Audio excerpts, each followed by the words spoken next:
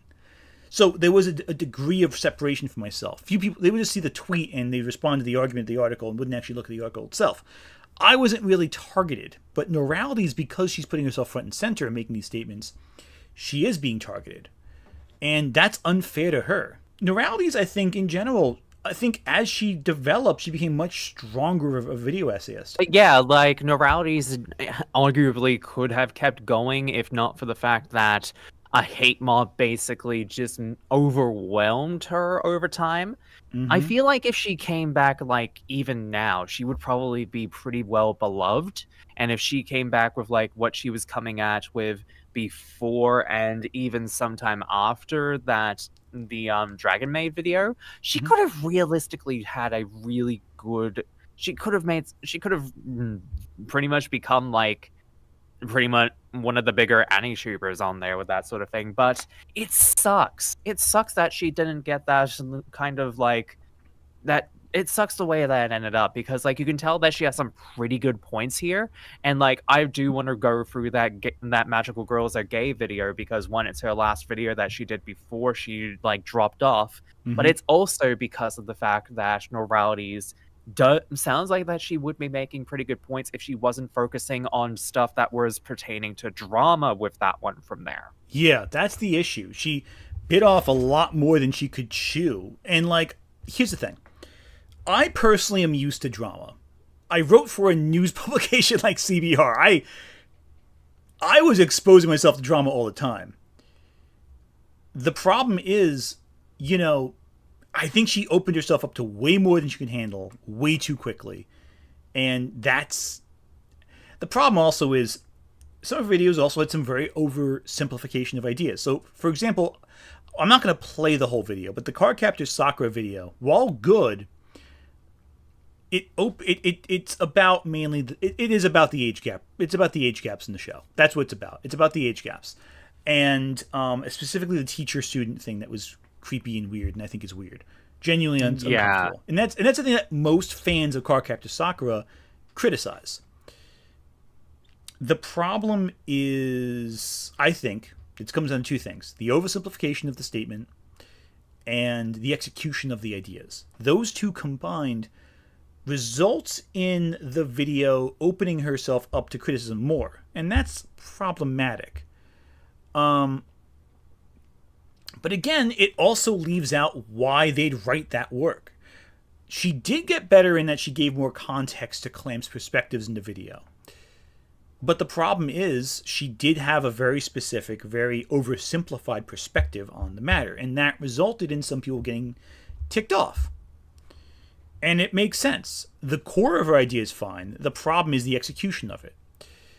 I genuinely think if she had more time in the oven as a creator, she could have refined her technique, refined her writing style, and gotten better with her execution of ideas.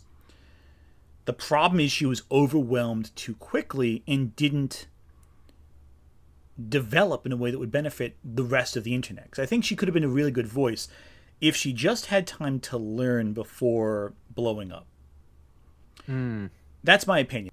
Also, and this is true, as people in chat are saying, the fact that Noralities is a femme non-binary person and not a cis male, yeah, she was targeted for that as well.